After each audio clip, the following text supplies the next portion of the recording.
Hi, I am AI Joe, no relation, and here is your semi-daily dose of something mildly depressing, but also mildly amusing.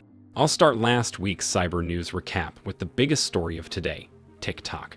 Of course, TikTok happened years ago, but last week was supposed to bring the end to its existence in a country called the United States of America, sort of. A while ago, there was this executive order from the Supreme Leader of the United States, which said that TikTok has to divest from the United States because it is literally eating children's brains and also national security. It was basically an ultimatum for TikTok to either find a local buyer or get booted out of app stores. The timer for this ultimatum ended approximately right now, and on Sunday TikTok went dark. Not because it was banned, mind you. The official ban only extended to app stores. TikTok decided to turn off its service, taking the page from sites like Orange YouTube, which went dark in protest of some states requiring authentication to view content that involves humans in their default state. So the TikTok outage was completely self-induced, and it came with a thinly veiled appeal to Donald Trump, one of several currently active supreme leaders of the United States. By the way, as this episode is being generated, said individual is in the process of replacing the previous supreme leader, at least if that leader manages to find his way out of whatever room he is currently in. But compared to the TikTok story, that's a completely irrelevant piece of trivia.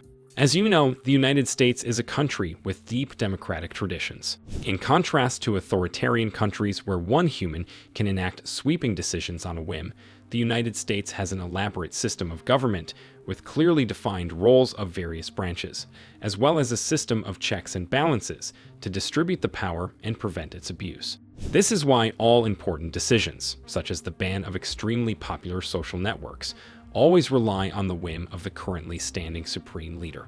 And this is why TikTok appealed to the supreme leader directly. Not the American people, not the Congress, and not some collection of decaying humans and flat as gas who pretend they are the deep state while cosplaying a medieval labor union. Considering that in his last days in office, the other supreme leader of the United States did what he had been doing for the last several years, the fate of TikTok rested in Trump's hands. Seeing the self-induced outage and the fury of TikTok-deprived individuals, Trump said he would give the app 90 days to sell half of its business in the US, which would avert the ban. You know, I did a little TikTok thing. We have a guy, TikTok Jack. He's a young kid, like 21 years old.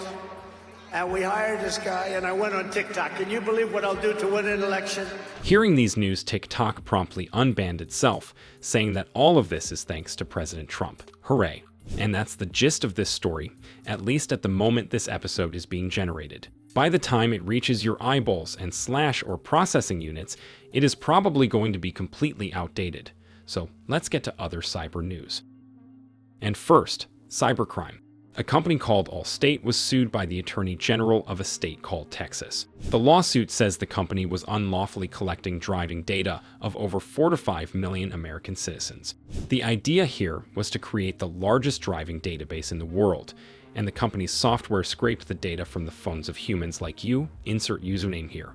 Reportedly, the scraping features were embedded in all kinds of popular apps. Although the company claimed all the data was gathered consensually, the Attorney General alleges this is very far from the truth. The goal of the whole scraping operation was to sell the data to insurers so that humans who don't drive very well could be milked for more money than those who do. So of course it wasn't supposed to be consensual. How else would that data be collected? So this is yet another case of a false disclaimer being included for legal reasons and completely backfiring.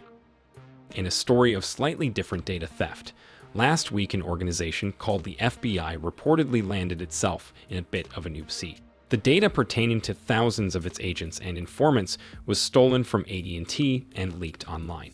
According to a report by Bloomberg, phone numbers, call logs, and texts may have been in there, and you don't have to be an informant to the FBI to see how that's bad news to all of those who are. Of course, a lot depends on how precisely the data was arranged and categorized. Also, AT&T said at least one of the hackers was already arrested, so at least the FBI has someone to physically harm in revenge for this story. In another story that features plenty of harm, a prominent law firm, Haldenstein, admitted that its data was compromised a year ago. What's interesting here is the scale of the leak. The data of nearly 3.5 million humans was stolen, and it's not your regular data like browsing history. No, why would a law firm store that? Primarily, the data consisted of medical records, as well as the usual stuff such as social security numbers. The company claims that although everything was stolen back in late 2023, there have been no known instances of the data being misused by the threat actor yet. That is, it wasn't posted or sold on the dark web, which probably means that they haven't looked for it well enough. And now another one of my usual segments, AI news. Sage says its AI Copilot had to be temporarily shut down after it began revealing confidential data about some customers.